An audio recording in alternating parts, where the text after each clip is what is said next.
How's it going, everyone? Bizkit Rebellion, and I'm doing a review of Teen Titans issue number 4. Let's get started. The comic opens literally where the previous comic left off. Female android pins Red Robin on the floor and points a weapon at him. She then does one of the things that I really hate in villains, and that is monologue for a bit, giving Robin enough time to pull out an electric batarang, and with a dose of bat logic manages to throw it from the ground behind her and hit the front of her forehead.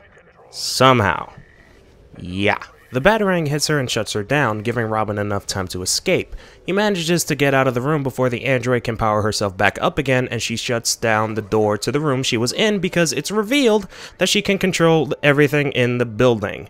Now I want you guys to remember that, okay? Remember the fact that she can control everything in the building. It will be explained later on. After rebooting herself, Robin manages to disable the surveillance, and the android gets a call from Manchester Black telling her not to kill Robin. He also reveals her name, which is Algorithmium? Is that how you pronounce it? Yeah, Algorithmium.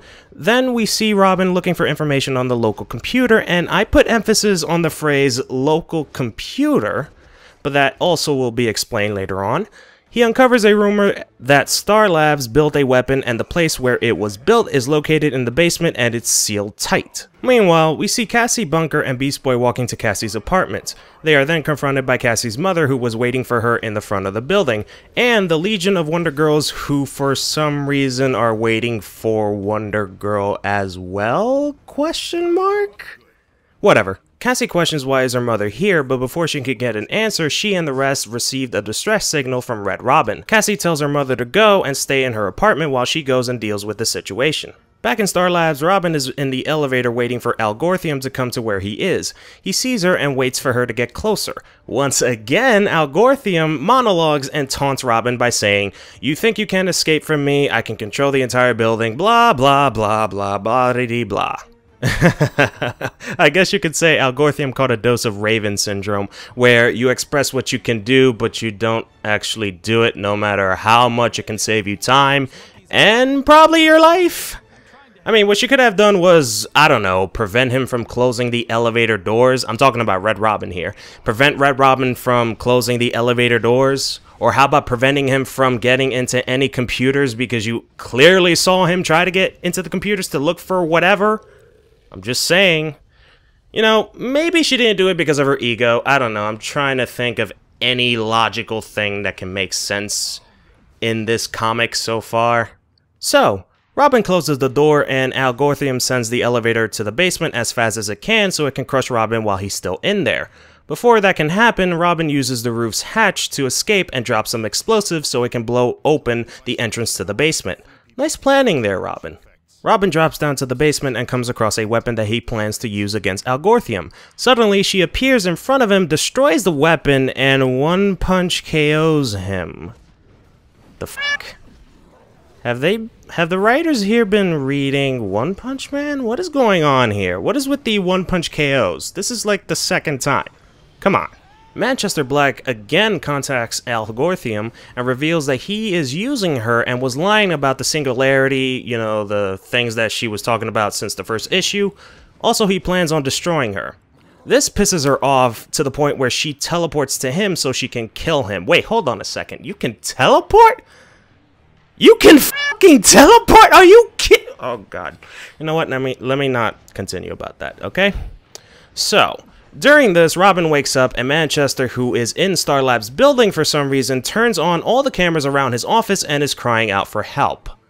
Algorithmium arrives ready to kill Manchester but hesitates when she notices him crying out for help.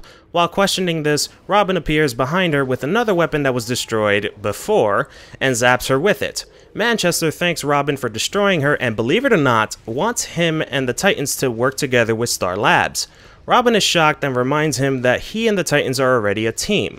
Yeah, about that. How exactly did you guys come back together as a team again? I mean, no answer? Should I count that as a retcon? Should I also count the fact that Beast Boy's skin tone went from cherry to lemon lime as a retcon? I don't know, you tell me.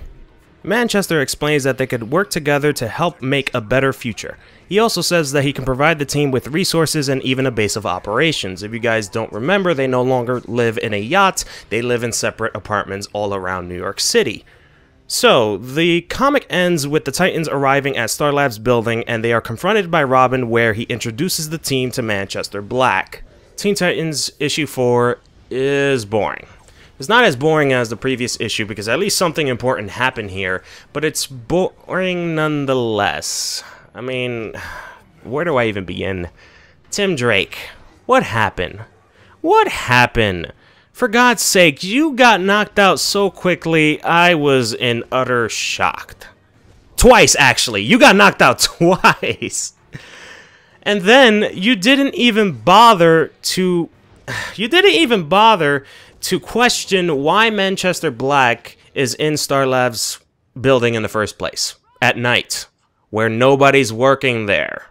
That has never come across your mind? Has your detective skills also got retcon as well? I mean, for Christ's sakes. Also, we have Algorithmium, the female android, the one that can't even get the job right. To be quite honest, I am happy that she is destroyed. She needs to be destroyed, because she sucks that badly. She hasn't done anything that contributes to anything at all. She sucks so much. Oh my god, I was clapping when Robin freaking destroyed her. Because I'm like, thank God, she's away now.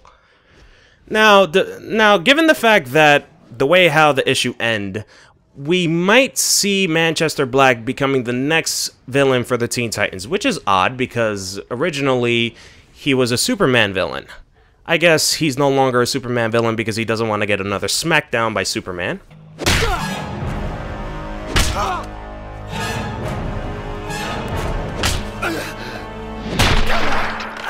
But nonetheless, I am anticipated to see what he can bring to the table as an antagonist to the Teen Titans. Is that pretty much it? Yeah, the only good thing that happened in here, well, actually two good things. One, Algorithmium is dead, thank fucking God, hallelujah! And second, if you guys didn't notice, on the bottom right corner of the last comic book page, you'll see Next Power Girl. So it's been rumored that the next Teen Titan member the next person that's going to be a Teen Titan member is Power Girl. Now, it's not Power Girl, you know, Supergirl, the older version of her. No, it's a completely different Power Girl. If you guys don't remember, I believe it was World's Finest Future's End, they introduced another Power Girl who is African American. Is she African American?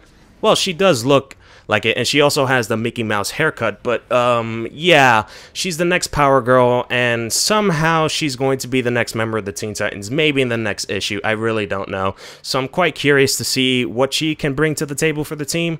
And you're probably wondering why. I guess it's because she is going to replace Superboy, which is sad because I kind of miss Superboy. No, not Jor-El. What a catastrophe his freaking arc ended, but more Con-El. I miss Con-El. I mean, I love Connor. Bring him back. I have a soft spot for him, especially the New 52 version, because that was the first comic from the New 52 that I read. You know, just Superboy. I believe it was issue 1 or 2. I can't remember exactly. But yeah, I started the New 52 with his comic book series, and to be honest, I kind of have a soft spot for him. So I'm kind of bummed out that he's no longer going to be a member of the team. But other than that, that's pretty much it. To be quite honest, I'm gonna just flat out say this. Can the real Teen Titans story please stand up? Oh wait, we got this. Never mind. Anyway, if I had to give this issue a rating, it would probably be a 6.5 out of 10.